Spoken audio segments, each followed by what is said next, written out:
राना सनाउल्लाह तो राना कातिल है ना जी, 22 लोगों का उसका कत्ल का आबिद शेर अली के बाप ने इल्ज़ाम लगाया। 14 कत्ल आपने जो है वो मॉडल टाउन में देखे हैं। लेकिन मरियम से मैं पूछना चाहती हूँ, आपके भगोड़े जो अब्बा जी हैं, जो चूहों की तरह जाके लंदन छुप के बैठे, वो किसके डर से वहाँ छुप के बैठे हैं? हम पे तशद्दुद किया, इन्होंने हमें मारपीट की, इन्होंने वायलेंस किया, रियासत की मशीनरी इस्तेमाल करके आम शहरियों के ऊपर शेलिंग की और क्रिमिनल हद तक शेलिंग की। जो टेररिस्ट के ऊपर शेल्स गिराए जाते हैं, खान साहब ने कहा था।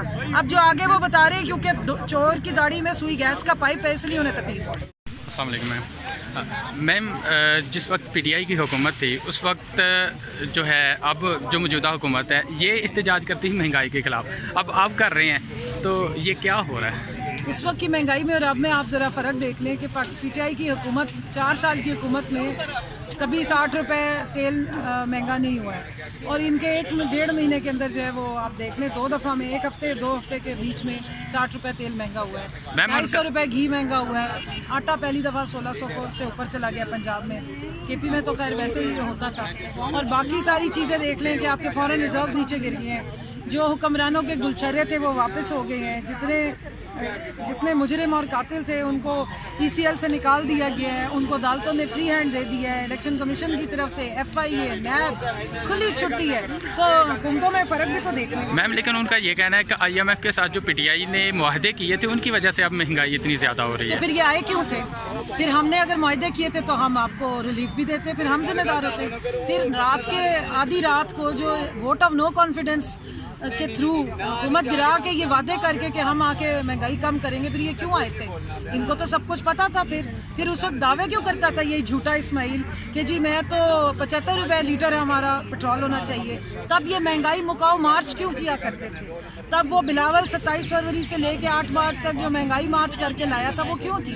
तब ये दावे क्यों थे कि हमारी हुकूमत पे तो एक ही चार्ज लगाया इन्होंने कि इन्होंने महंगाई बहुत की है, और तो कोई चार्ज ही नहीं है। असल मसला सारा उस साजिश का था जिसका ये हिस्सा है। असल मसला उन आकाओं का है जिनके हाथ में इनकी डोरें हैं। ये अमेरिका, इंडिया, इसराइल की जो कठपुतलियाँ या नाच रही हैं, उनके डोरें हिलाने पे पाकिस्तान की सालमियत को इन्होंने दाव पे लगाया हुआ है, और पाकिस्तान की आवाम के ऊपर इन्होंने कातिलाना किस्म की महंगाई जो है उसका अटैक किया। अच्छा मैम, आखिरी बात ये बता दें कि अब दोबारा खान साहब कब इस्लामाबाद में आ रहे हैं? देखिए, वो खान साहब उसकी कॉल देंगे इंशाल्लाह ताला, और बहुत जल्द देंगे।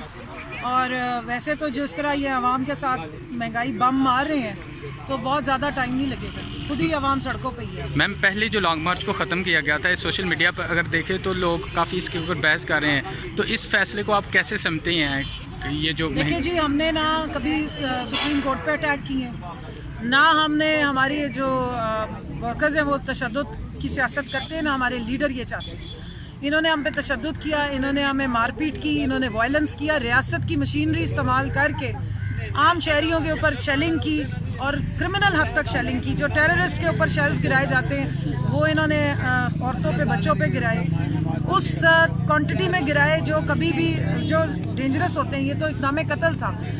और जिस वक्त खान साहब पहुंच रहे थे डी चौक पे, उस वक्त छतों पे स्नाइपर्स बिठाए गए थे, और ये चाहते थे कि यहाँ पर भी मॉडल टाउन 2 जो है वो हो सके। जिस तरह NRO 2 है उस तरह ये मॉडल टाउन 2 करा के, और ये चाहते थे कि ये सारी इंतशार की और कत्ल गारत की सियासत का लेबल जो है वो PTI को लगा दें। तो खान साहब ने बहुत समझदार और बड़ी दानाई के साथ उस वक्त जो मामला फहमी को ज़हन में रखते हुए जज्बात से बाहर आके हक़ाइक़ के ऊपर उन्होंने अपना फ़ैसला किया।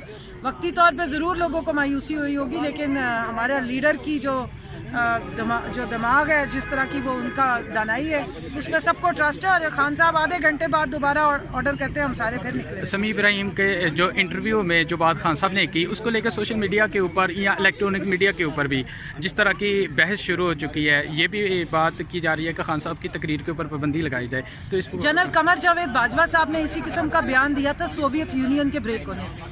उसमें उन्होंने ये बताया था कि सोवियत यूनियन इसलिए ब्रेक नहीं हुआ था कि उसके पास ताकतवर फौज नहीं थी।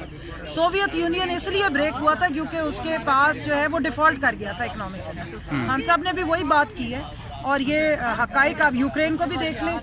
यूक्रेन जब माशी तौर पे कमज़ोर हुआ है तो उन्होंने अपने न्यूक्लियर एसिड्स को गिव अप कर दिया। आज रशिया ने अगर उस पर अटैक किया हुआ है تو اس کے پڑوس کے ممالک بھی رشیا کے ساتھ ڈیلیں کر رہے ہیں اور گیس لے رہے ہیں. جرمنی بھی گیس اور آئل کی ڈیلز کر رہا ہے. تو خان صاحب نے بہت دانائی کی بات کی اور ان کی 11 سال پرانی اسپیچز 26 سال پرانی اسپیچز بھی آج تک پاکستان کے حالات کی بالکل صحیح طریقے سے جو ہے وہ اس کو پیش کرتی ہیں. اور جو نہیں سمجھ رہے ہیں وہ دانستہ نہیں سمجھ رہے کیونکہ ان کا جھوٹ پہلے ایکسپوز ہو گیا ہے. ان کے عزائم اور ارادے خان صاحب نے جیسے سازش اور مراسلے میں دھمکی کا بتا دیا تھا اور آج آپ نے سب نے دیکھ لیا کہ وہی ہو رہا ہے جو خان صاحب نے کہا تھا. اب جو آگے وہ بتا رہے ہیں کیونکہ چور کی داڑھی میں سوئی گیس کا پائپ ہے اس لیے انہیں تکلیف ہو. میم آخری بات مجھے یہ بتا دیں, کل کی جو پریس کانفرنس تھی مریم نواز کی, اس میں انہوں نے یہ بولا ہے کہ عمران خان صاحب رانا ثناء اللہ کے ڈر سے چھپ کے ادھر KPK میں جا کے بیٹھے ہیں, اس کے اوپر کیا کہیں گے؟ رانا ثناء اللہ تو رانا قاتل ہے نا جی. 22 لوگوں کا اس کا قتل کا عابد شیر علی کے باپ نے الزام لگایا. 14 قتل آپ نے جو ہے وہ ماڈل ٹاؤن میں دیکھے ہیں. تو خان صاحب تو پاکستان چھوڑ کے نہیں گئے, پاکستان میں ہی پشاور موجود ہے اور مریم بی بی کو یا رانا ثناء اللہ کو پشاور جانے سے کسی نے نہیں روکا. یہ کس کے ڈر سے وہاں نہیں جا رہے؟ لیکن مریم سے میں پوچھنا چاہتی ہوں, آپ کے بھگوڑے جو ابا جی ہیں جو چوہوں کی طرح جا کے لندن چھپ کے بیٹھے, وہ کس کے ڈر سے وہاں چھپ کے بیٹھے ہیں؟ آپ سارے ٹبر کو تو عمران خان کا نام آ جائے تو نیند نہیں آتی ہے پوری رات کو. ان کو تو واپس بلا لیں. اب تو ان کا بھائی وزیر اعظم بن گیا ہے. اب تو ان کا بھائی جو ہے اپنے فیوجیٹیو اپنے کرمنل اشتہاری بیٹے کو اسٹیٹ کے ڈنرز پہ بٹھا رہا ہے. تو اب بھائی جان بڑے والے واپس کیوں نہیں آ رہے؟ ان کو کس بات کا ڈر ہے؟